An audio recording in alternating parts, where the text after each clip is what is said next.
Hey there team, we are here to talk about your magic number and how you get it and which number for you to choose. All right, so what's going to happen in your success plan, you do have the formula to work out your magic number, which is the amount of calories that you need to eat each day. This number is a deficit, so you will lose fat this way.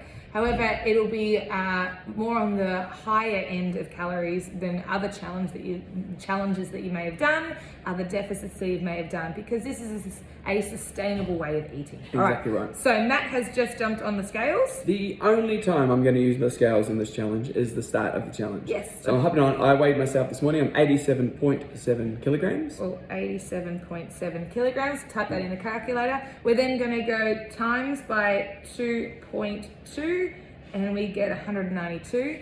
We then times that number by either 11, 12 or 15. Now 11 is for rapid weight loss, for rapid fat loss.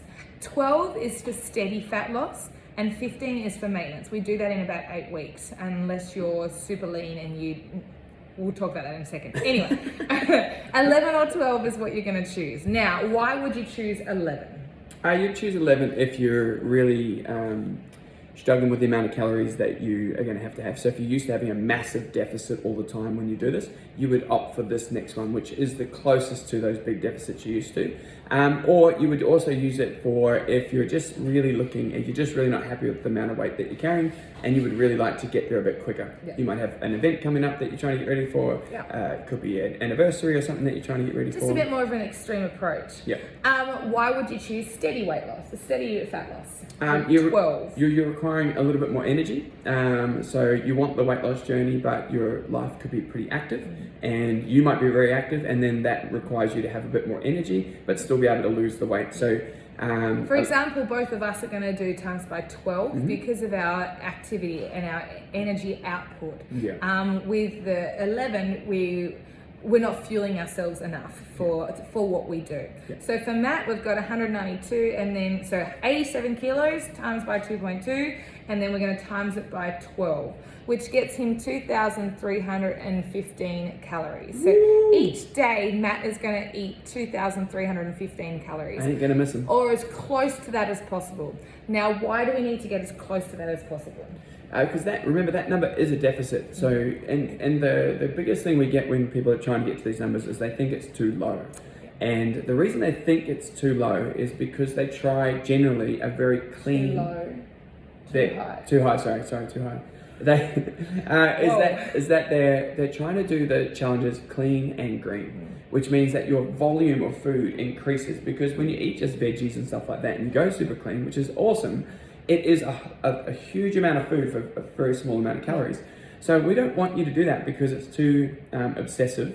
Too aggressive, and it's not sustainable. So this challenge is all about how do you implement habits and systems and in place now into your lifestyle now, so that you can continue this for the rest of your life. Now, of course, anyone can eat clean, lean, green for 8 weeks for sure, but is it realistically that you're going to eat like that for the rest of your life? You know, what happens when a birthday comes along? If someone invites you to go out for pasta or burgers or something like that, we don't want you to say no to these things, but we want you to live life. And of course, if you can add more vegetables and healthy foods into your diet, please do. But we don't want you to go super extreme. We want you to be as close to what you currently eat right now, because that's what's comfortable for you. And if we're as close to as possible as what you're doing now, you'll get success because it's already easy. It's already habitual for you as well. Yeah. So Matt's going to eat 2,300 calories every day. 1 day a week, he's going to get an extra 600 calorie day. Yeah. So that means 1 day a week, he eats 2,900 calories. Me, on the other hand, my calories work out to be 1,500 calories a day, and then 1 day a week I get 2,100. Now, it's super important to hit these numbers and to get as close as possible. Within like 100 calories, if you've got, if your calorie number is quite high, of course there's a bit more flexibility, but we want you to try and get as close to there as possible. The reason being is that the weight you are currently is because of what you've consistently eaten up until this point. Which can be embarrassing. It can be hard to take on board. So if you get your number and say, I couldn't possibly eat that much, I don't eat that much, I'm sorry, but I'm going to be a reality check. You do. Because you don't get to a certain weight without the food going in. Yeah, and you actually eat more than the number we're giving you because this is already a deficit based on your current weight. Now, we have one rule: when you weigh 100 kilograms plus, you'll base it off 100 kgs. Yes. So you don't do your current weight. So say if I was to weigh 127 kilograms, I would do that number at 100 kgs.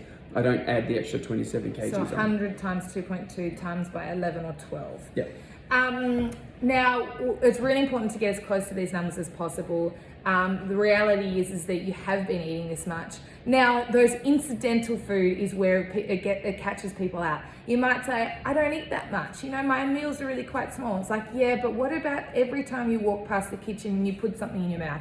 Every time you drink something, that counts. Except water. Water and herbal tea don't have any calories. However, everything else has calories.